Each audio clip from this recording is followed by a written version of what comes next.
네, 아침부터 옳은소리 11월 12일 방송 시작하겠습니다. 진행을 맡은 저는 옳은소리 채널 운영자 김성입니다. 반갑습니다. 오늘은 10시부터 KBS MBC에서 동시 생중계하는 정당 정강정책 토론회가 있습니다.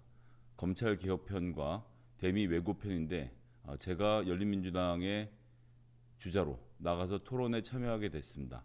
해서 8시 55분부터 생방송을 진행하기가 불가능해서 좀 아침 일찍 나와서 녹화 방송을 촬영 중에 있습니다. 이 녹화 방송은 8시 55분 생방송 시간에 맞추어서 방송될 것임을 양해해 주시면 감사하겠습니다. 오늘은 세 가지 소식 들고 찾아왔습니다. 김봉현 억대 뇌물을 여당 정치인들에게 줬다는 녹취가 공개됐습니다. 이어지는 이야기인데요. 김영춘 의원과 기동민 의원에게 전달했다는 이야기이고, 이후 이 녹취의 내용은 실제 재판정에 가서는 기동민 의원에게 이강세가 전달한 것 같다는 식으로 바뀌었습니다. 김영춘 의원도 당연히 부인했고요. 관련된 소식 살펴보도록 하겠습니다. 두 번째는 서민 교수의 계속되는 망언. 사실 의대 사람이고 본인 블로그를 운영하는 의대 교수라면 자기가 블로그에 글 쓸 권리는 있습니다. 하지만 지금 진보 보수 언론 할 것 없이 그에게 칼럼 쓸 수 있는 칸을 주고 이야기를 할 수 있도록 만들어주고 있습니다. 하지만 지금 현재 서민이라는 의사, 서민 의사는 지지율이 안 오르는 것이 국민의 탓이다라면서 국민의힘에 가서 강연까지 하고 있는 상황입니다. 이런 것이 과연 공론의 장에서 가능한 것인지, 민주주의의 기본 정신을 모르는 서민 씨가 과연 공적 영역에서 계속 활동을 하게 두어야 되는지 살펴보도록 하겠습니다. 마지막 세 번째 소식은 윤석열 총장 1위 소식입니다. 여론조사 기관인 한길리서치가 이번에 조사를 했는데, 제가 어제 말씀드렸던 대로 조사 개요를 봐야 알 수 있다라고 말씀을 드렸죠. 새벽에 올라온 질문지를 확인해 보니 이전의 질문들과 달라진 점이 있었습니다. 윤석열은 어떻게 1등을 하게 됐고, 윤석열이 여론조사에서 1등을 하게 될 경우 그것이 전국에 어떤 영향을 미칠지 분석해 드리겠습니다.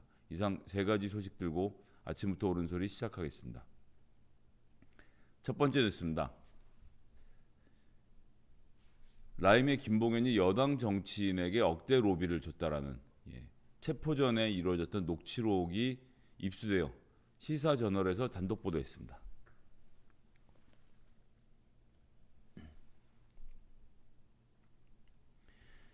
라임 김봉현 여당 정치인에게 억대 로비.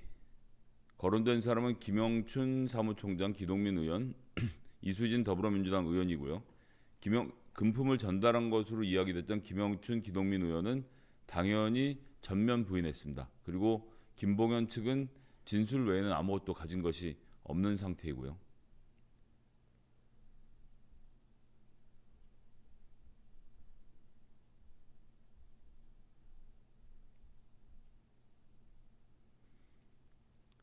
시사저널이 라임 자산운용펀드 구속 기소된 김봉현 씨가 최측근과 통화한 내용을 확보해서 이야기한 것인데요.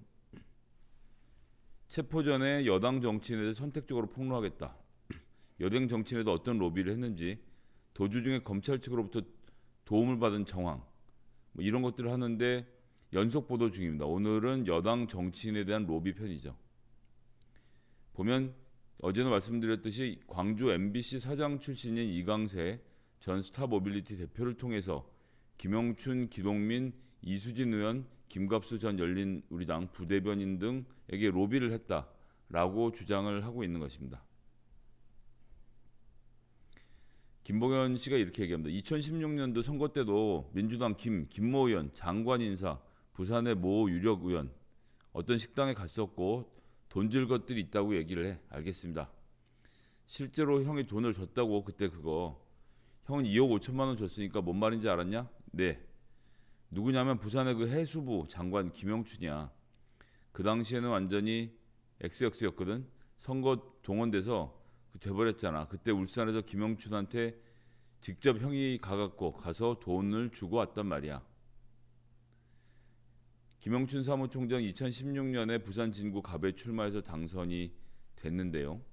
김 전 회장은 녹취록에서 직접 돈을 전달했다라고 얘기했습니다. 김영춘 사무총장은 김봉현이라는 사람을 모르며 돈을 받은 적이 없다라고 밝힌 것입니다. 로비 의혹은 전혀 사실이 아니다. 김 전 회장이 검찰 조사나 법정에서 김 사무총장 관련 로비를 언급하면 명예훼손 위증죄로 법적 조치를 취하겠다라고 밝혔다는 겁니다. 전혀 아는 사람이 없다라고 말한 이상 김봉현이 아는 사람이란 증거를 들고 오지 않으면 방법은 없습니다. 김봉현이 여기서 또 김영춘이랑 찍은 사진 한 장을 들고 온다면 그건 아무런 의미가 없습니다. 정치는 1년이면 몇천 장씩 아는 사람들하고 사진을 찍는 직업인이거든요. 김봉현은 지금 현재 그런 녹취에서 자기 부하에게 진술한 내용만 있는 겁니다. 그리고 저 기동민한테는 2차례 걸쳐서 거의 억대가 갔어.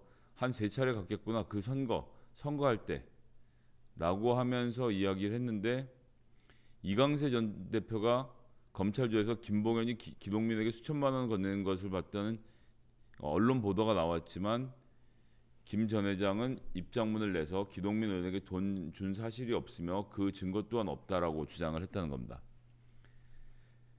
김봉현이 나와서 진술할 때는 기동민한테 5천만 원 주는 줄 알고 이강세 회장에게 5천만 원을 줬다고 이야기를 했죠. 이강세는 또 김봉현이 줬다고 하고 잡혀 들어간 사람들끼리 서로 핑퐁 게임을 하고 있는 겁니다. 왜요? 검사가 얘기했죠. 여당 정치인 누구 있으면 좀 대보세요. 뭘 나올 거 없나? 이런 이야기를 걸었던 겁니다.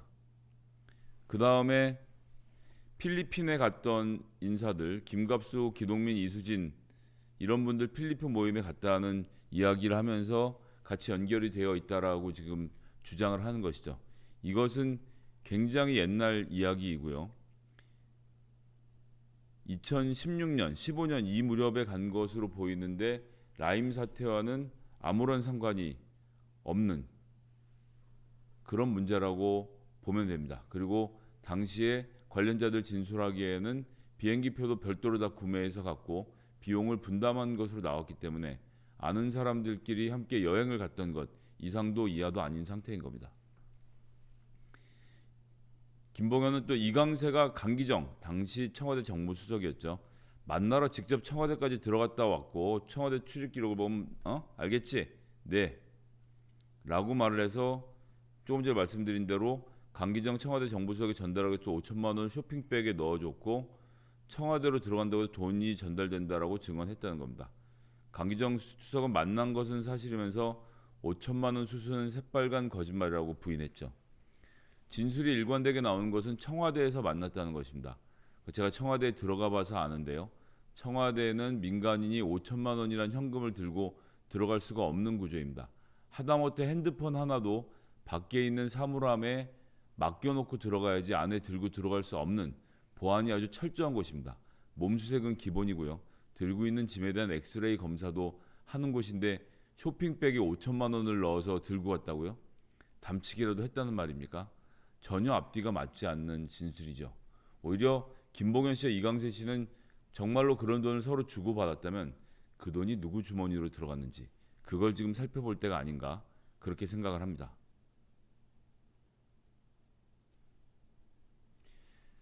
김 전 회장은 체포가 된 후에 10월 21일 옥중 편지를 통해서 기동민, 김영춘, 이수진 의원 등 2016년경에 만났고 라임 펀드 관련돼서는 전혀 상관없는 사람이다 라는 이야기를 한 것입니다. 녹취록에서도 여당 정치인과 라임 사태 연관성은 찾아보기 힘들다는 것이고 김 전 회장이 라임 사태가 터지기 전에 오래전부터 이강세 전 대표와 여당 정치인과 유착을 맺고 상납을 해온 것으로 보이는지 상납을 주장하는 것인지는 알 수 없습니다. 억대의 금품이 오고 갔다면 그 증거가 반드시 나오겠죠. 잘 아시겠지만 김봉현 회장 처음 조선일보와 이야기할 때 이상호 씨에게 20억이라는 돈을 줬다라고 진술했다가 20억의 출처를 밝힐 수 없게 되자 갑자기 액수가 5천만 원으로 내려간 그런 사람입니다. 여당에게 많은 돈을 줬다라고 이야기하면 여당 인사들이 자기를 구해줄 거란 착각 어제도 말씀드렸는데 그것과 같은 상황이죠. 하지만 받은 적이 없는 여당 정치인들은 부인하고 가만히 있었고 김봉현 씨는 본인 주장대로 했으면 몇십억의 돈을 여기저기 여당에게 뿌리고 다녔지만 결국 검찰에 붙잡혀서 지금 기소가 되어 있는 상태인 것입니다. 누구의 말이 맞는지는 굉장히 잘 보이는 거죠. 그리고 다른 정치인들에게도 한 달에 기본 1,000만 원, 2천만 원씩 계속 쓰라고 줬다. 싹 잡아넣어. 이 사람들이 잡혀 들어가게 되면 자기를 구해줄 거라고 생각을 한 거죠. 그러면서 이강세 대표가 MBC에 있을 때 노무현 광주 경선할 때 사회를 본 얘기를 들먹이면서 마치 무슨 연관이 있는 것처럼 다 집어넣어. 이런 얘기를 하고 있는 겁니다. 녹취록에는 야당 정치인이 등장하지 않습니다. 이 당시에는 여당 정치인을 폭로하겠다라고 협박하고 그것을 통해서 구명운동을 벌였기 때문인 거죠. 그리고 들어가서 검사들에게 압박을 받으면서는 또 다른 이야기를 했을 것입니다. 그런 과정에서 본인 살려고 야당 정치인에게 돈 준 것도 불었을 것이고요. 시사저널의 보도에 따르면 체포 후에 김 전 회장은 옥중 편지를 통해 라인펀드 재개 관련 청탁으로 우리은행장 로비와 관련해서 검사장 출신 야당 유력 정치인 가로 열고 윤갑금 국민의힘 충북도당위원장 가로 닫고 수억 지급 후 실제 이종필과 우리은행 행장부행장 로비가 이루어졌고 면담 시 얘기했음에도 수사가 진행이 안 됨이라고 말을 했죠. 야당 정치인 관련 청탁 사건은 제가 직접 돈을 지급한 사실은 없습니다. 실제로 라인펀드 관계사인 모 시행사 김공공 회장이 2억 원을 지급하였고 그와 관련해서 실제로 로비가 이루어졌음을 제가 직접 들었고 제가 직접 보았습니다. 2억 원을 줘서 윤곽금 충북도당 위원장이 검사장 출신인데 우리은행장 로비를 해줬다라는 주장을 하는 것이죠. 심지어 이 녹취에 대해서 김봉현 전 회장 측의 변호인도 일각에서 계속 김 회장의 진술 신빙성을 탄핵하고자 그러는 것 같다. 대부분 핀트가 안 맞는 주장이라고 생각한다라고 밝힌 상황입니다. 그런데 여기서 놀라운 것은 윤갑근 국민의힘 충북도당위원장, 야당 유력 정치인 변호사, 검사장 출신이죠. 이분은 라임과 관련된 직접 로비를 했다라는 이야기인 겁니다. 우리은행장을 만날 수 있도록 자리를 주선했다라는 의혹을 김봉현이 진술했음에도 불구하고 검사는 여당 정치인을 더 내라고 이야기했다라는 것이 김봉현의 주장이죠. 이 주장이 거짓말인지 사실인지는 살펴봐야 합니다.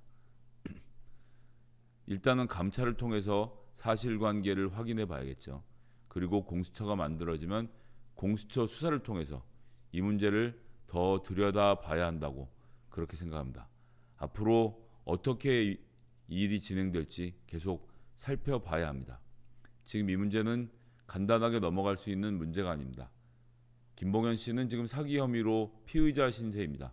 이분의 말을 다 믿을 필요는 없습니다. 제가 계속 말씀드린 대로 이분의 말을 기본으로 해서 사실관계를 확인하면 됩니다. 김봉현의 진술에 의해서 감찰을 시작한 추미애 장관의 주장은 옳았습니다.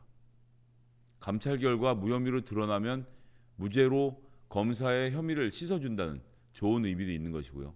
만약 과정에서 야당 정치인이 검사장애로 싸고 돌았다면 그에 응당한 징계와 처벌이 따라야 할 것입니다. 이상 첫 번째 소식을 마치도록 하겠습니다.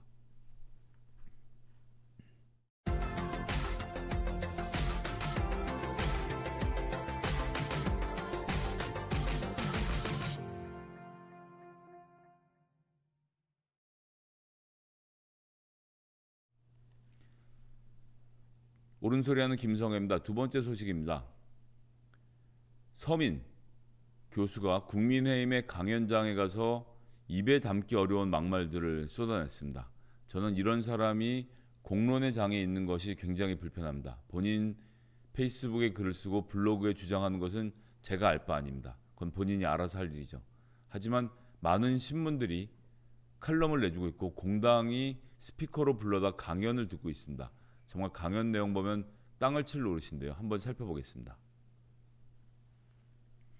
국민의힘 지지율이 안 오르는 건 국민 탓이다. 국민의힘 초선 모임인 명불허전 보수다에서 야당의 길을 주제로 강연을 하고 있는 것입니다. 국민의힘이 지지율이 안 오르는 것은 국민 탓을 해야 한다고 생각한다. 정부 여당의 이딴 악재도 문재인 대통령의 콘크리트 지지율을 유지하고 이 지지율이 정권을 막 나가게 하고 있다.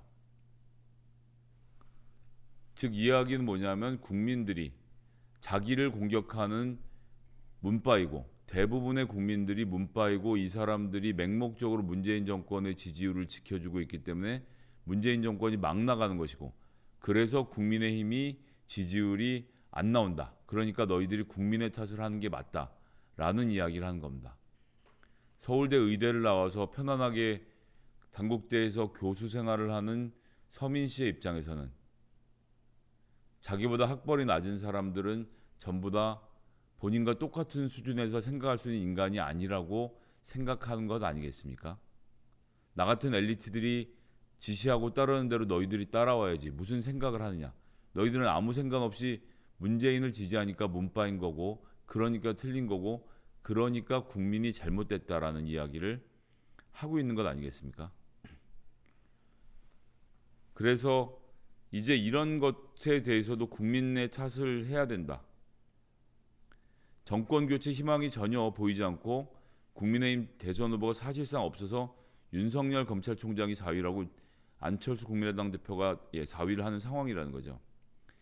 박근혜 정부 때도 30%에 달하는 콘크리트 지지층이 있었지만 최순실 파동 때 지지율이 떨어지기 시작했고 나중엔 지지율이 5% 이하가 됐다. 이것이 정상. 문재인 정부도 이렇게 됐으면 하는 본인의 간절한 바람이 있는 것이겠죠. 이제 이런 것에 대해서 국민 탓도 해야 된다. 언론에서 국민에 대한 질타도 있어야 되는데 우리 정치가 잘못된 게 항상 국민은 좋은 사람이라고 모신다. 국민은 다 알고 있다고 말하지만 사실 국민은 아무것도 모르고 있다. 서울대 의대 나온 내가 아는 만큼 내가 이해하는 만큼 너희들이 이해할 가능성은 없다. 이런 이야기인 것이죠. 너무나도 불편한 이야기입니다. 대중들은 모르기 때문에 제대로 된 선택을 할 수 없고 제대로 된 선택을 하지 않기 때문에 문제라는 것은 민주주의의 기본 이념, 선거라는 민주주의의 핵심 제도를 정면으로 부인하는 이야기인 것입니다. 정치권과 언론이 국민을 띄워준 바람에 국민이 자기들이 대단한 줄 안다. 국민이 진짜 주인이 되려면 정치에 관심을 가지고 자기 편 잘못에 대해 지적할 수 있을 때 국민이 민주주의의 주인이 된다. 하지만 우리나라 국민은 민주주의에 별 도움이 안 되는 일을 하고 있다. 역겨운 소리죠. 이런 사람이 공론회장에서 이야기를 할 수 있는 나라가 우리나라 말고 또 있을까요? 독재자도 이런 독재자가 없습니다. 근데 여기서 뭐라고 합니까? 국민이 진짜 주인이 되려면 정치에 관심을 가지고 자기 편 잘못에 대해 지적할 수 있어야 된다. 그래야 민주주의의 주인이 된다고 얘기하면서 국민이 정치에 대한 관심을 가질 것을 당부하고 있습니다. 그런데 이 기사의 말미에 아주 경악할 만한 이야기가 나옵니다.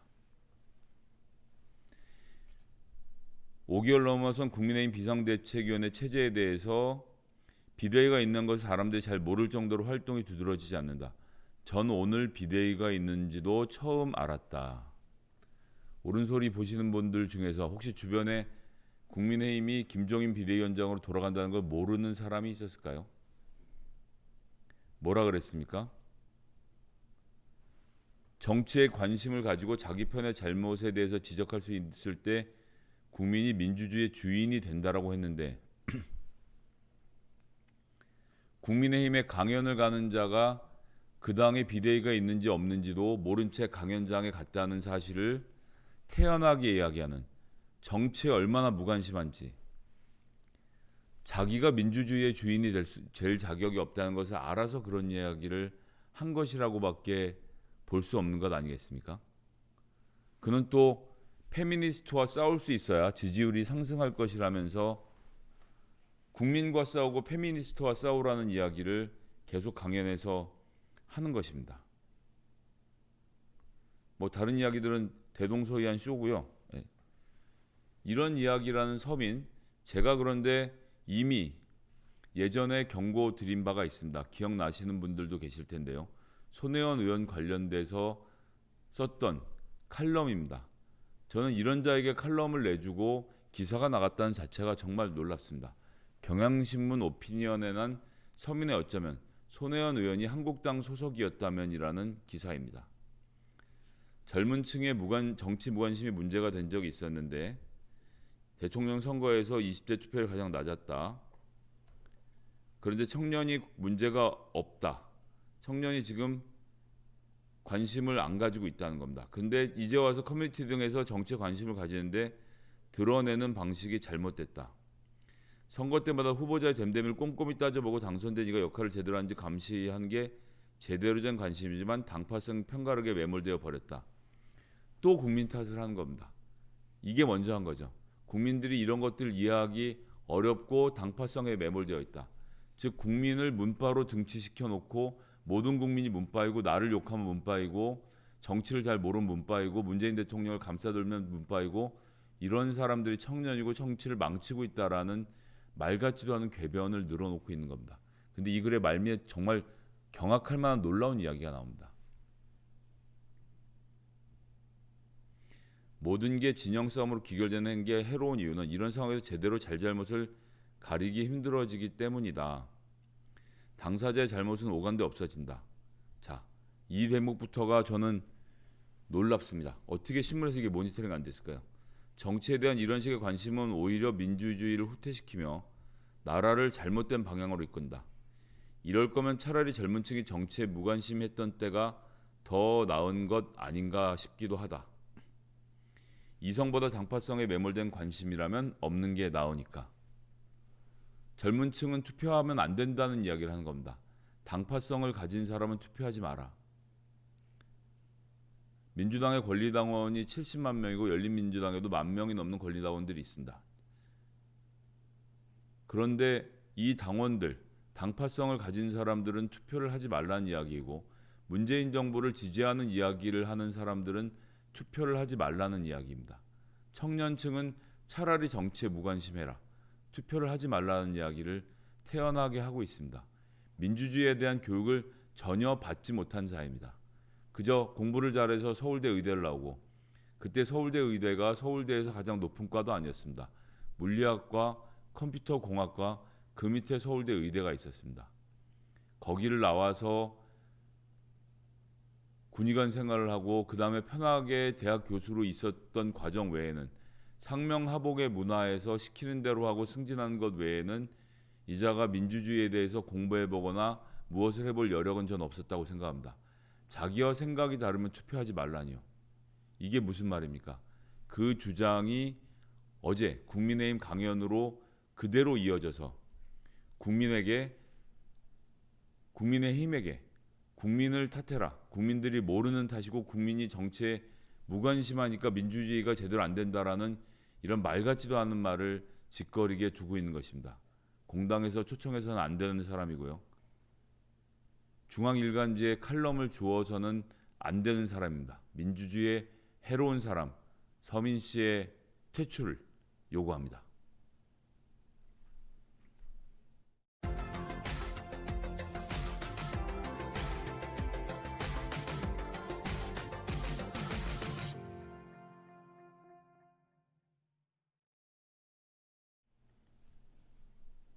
옳은소리하는 김성애입니다.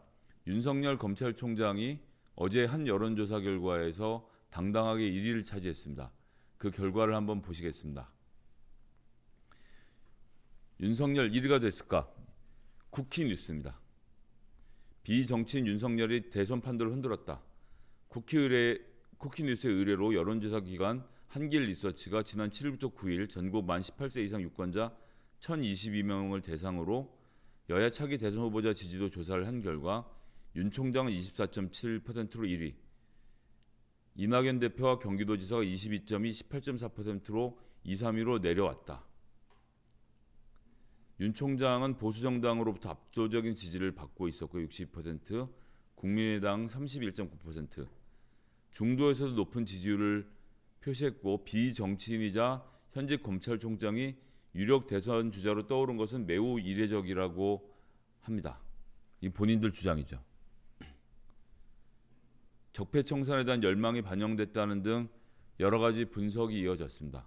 이와 관련돼서 중앙일보는 오늘 일면탑을 내주면서 윤석열 현상 왜라는 제목으로 윤석열 총장 띄우기에 여념이 없습니다. 과연 이것이 국민의힘에 도움이 될까는 조금 이따 살펴보도록 하고요. 제가 여기서 충격적인 자료를 보여드리겠습니다. 바로 한길 리서치가 어제 여론조사를 발표하면 24시간 후에 중앙선거 여론조사 심의위원회에 관련된 내용을 질문지를 공개하게 되어 있습니다. 제가 오늘 새벽에 그 질문지를 전격 입수했습니다. 이 내용을 한번 보시죠. 국민의 귀하께서 지지하시는 당은 물어보고 귀하께서 지지하시는 범여권의 차기 대선 주자로 다음 인물 중 누구를 지지하십니까? 김두관, 김부겸, 심상정, 이낙연, 이재명, 정세균 기타 인물 없다. 잘 모른 무응답으로 범여권의 대권 주자를 물어봤고요. 그 다음에 귀하께서 범야권의 차기 대선 주자로 다음 인물 중 누구를 지지하십니까? 로테이션으로 안철수, 오세훈, 유승민, 윤석열, 원희룡, 홍준표, 황교안 기타 인물 없다. 잘 모른 무응답을 물어봤습니다. 그런데 여기서 놀라운 것이 있습니다. 이것을 합쳐서 다시 물어보는 겁니다. 그럼 여야의 다음 전체 인물 중에서는 누가 귀하가 지지하는 인물은 누구십니까? 하면서 임의로 잘라낸 다음 심상정, 안철수, 윤석열, 이낙연, 이재명, 홍준표 기타 인물 없다. 잘 모름으로 따로 별도의 조항을 만들었습니다. 여론조사에선 극히 이례적인 일이죠. 제가 이렇게 말씀을 드린 이유는 바로 여기에 있습니다.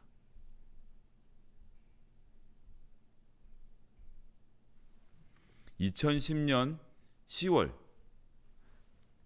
같이 쿠키뉴스에서 의뢰를 하고 한길 리서치가 여론조사를 한 결과입니다. 2010년 10월입니다. 조금 전에 보여드렸던 것은 2010년 11월 딱 한 달 전이죠.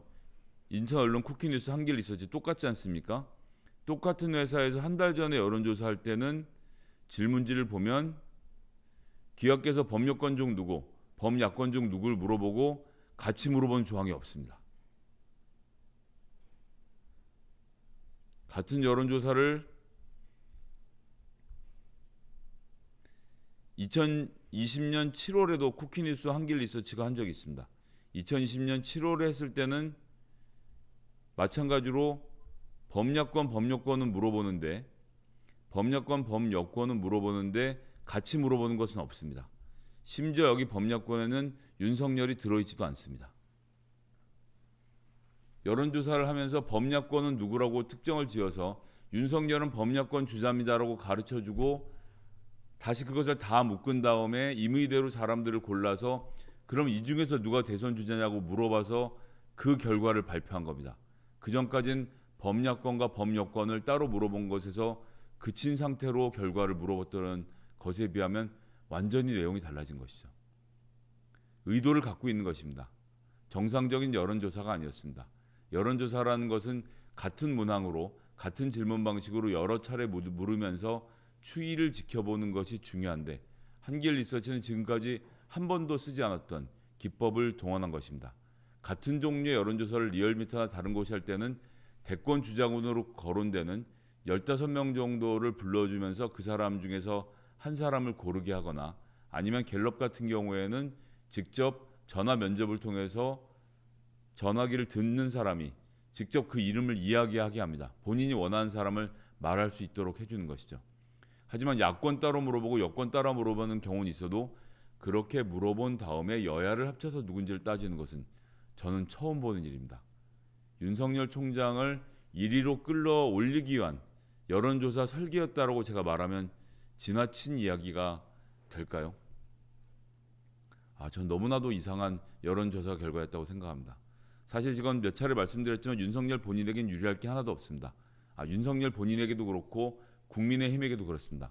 국민의힘은 전체 갖고 있는 여론조사 지지율이 35% 정도를 보시면 될 겁니다. 맥시멈을 따졌을 때 말이죠. 중도층까지 포함해서 반박근혜, 친박근혜를 다 포함해서 35%인데 지금까지 윤석열에게 등을 돌리고 있던 친박근혜, 즉 윤석열이 박근혜 대통령을 수사했다는 이유 때문에 윤석열에게 등을 돌리고 있던 국민의힘 지지자들이 윤석열에게 마음을 열어준 것이 드러난 것이 어제 한길 리서치의 여론조사이기도 합니다. 그렇기 때문에 35%라는 한계 안에서 윤석열이 25%를 가져가면 나머지 모든 국민의힘의 주자들이 나머지 10%를 가지고 나누어 먹어야만 하는 구조가 되어버리는 것입니다. 해서 홍준표, 안철수가 10%도 얻지 못한 채 바닥에 처박히는 여론조사 결과가 나온 것은 바로 그런 이유 때문인 것이죠. 그렇기 때문에 저는 이것이 국민의힘에게 하나도 유리할 것이 없다라고 생각합니다. 내년 7월까지 윤석열은 이렇게 버티면서 상황을 본 후에 대권 출마 여부를 포함해서 정계 진출을 시도할 것입니다. 아까 전에 쿠키뉴스에서는 현직 검찰총장이 그리고 비정치인이 이렇게 높은 지지를 받는 것은 매우 이례적인 일이라고 설명을 했던 바 있습니다. 과연 그럴까요? 윤석열은 내년 7월에 나오고 나서 짧은 검증 기간만 거쳐서 대권 주자로 뛰려고 할 텐데 그런 것이 과연 가능할까요? 우리는 예전의 사례를 통해서 오늘의 현실을 짚어볼 수 있습니다. 반기문 4개 여론조사에서 1위를 기록했다. 국민일보 4월 조사에서 26, 내일신문 반기문 19, 문재인 14, 데일리한국 반기문 25, 문재인 16, 김현정 뉴스쇼 반기문 38, 문재인 34. 이렇게 돼서 매우 높다라는 반기문에 대한 여론조사 결과가 2016년 5월에 나온 바 있습니다. 그런데 이건 어떻게 됐죠? 이후에 자 보시면 2016년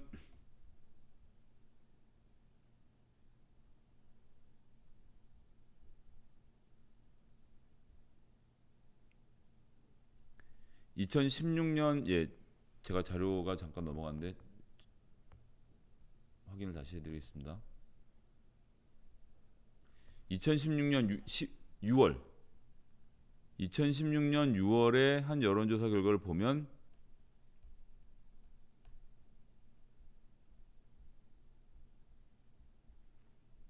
(2016년 6월의) 여론조사 결과는 반기문이 26%로 문재인을 18%, 16%, 10%포인트 이상 이기고 있어서 반기문 대망론이 나오던 시절이었습니다. 이건 2017년 2월로 넘어가면 문재인 32, 반기문은 8%로 줄어들었습니다. 2017년 1월 4일에서 5일 사이 18%이던 것이 반동강이 난 것입니다. 이 과정들 기억나실 겁니다. 성묘가 하러 가서 못하고 지하철 타러 갔다가 지하철 못타고 난리를 치면서 엄청나게 지지율이 폭락을 했죠. 대중검증을 과정을 거치면서 언론이 미친 듯이 물고 뜯어서 한 달 만에 지지율이 폭락했던 사례를 우리는 알고 있습니다. 하기 때문에 반기문 역시도 비정치인이었고 뭔가 새로운 미래를 만들어갈 사람인 것처럼 포장해서 언론에서 잔뜩 띄었습니다. 문재인 후보가 마뜩치 않았던 보수 언론으로서는 반기문이 새로운 대안이었던 거죠. 하지만 그건 대안으로 존재할 때나 그런 이야기인 겁니다. 1월 5일이었나요? 귀국하고 나서 현실 정치에 발을 딛자마자 언론은 미친 듯이 반기문 총장을 물어뜯었고 한 달 만에 지지율은 30%를 유지하던 것이 10%로 주저앉았고 결국은 대선 출마를 포기하게 되죠. 윤석열 총장의 미래도 다르지 않을 거라고 생각합니다.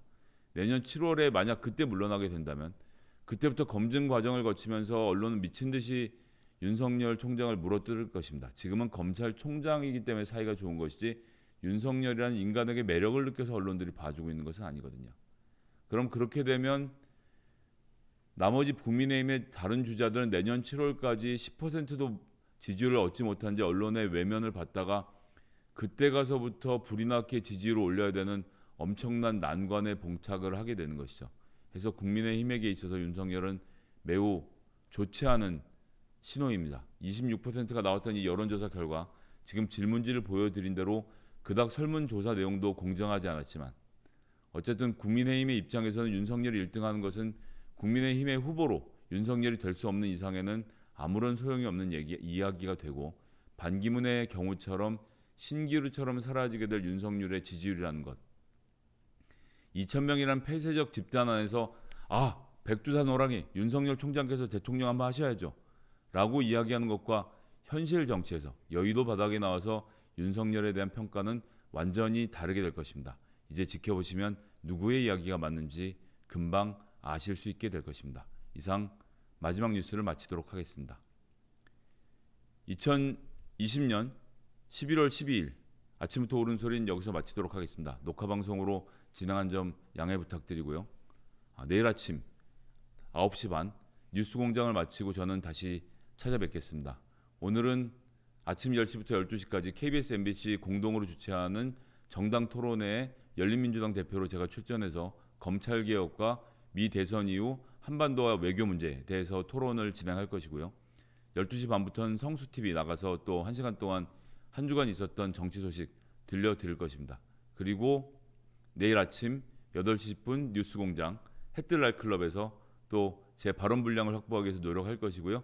아침 9시 반 아침부터 옳은 소리로 찾아뵙겠습니다. 지금까지 시청해주신 모든 분들께 감사 인사드리고요. 내일 뵙겠습니다.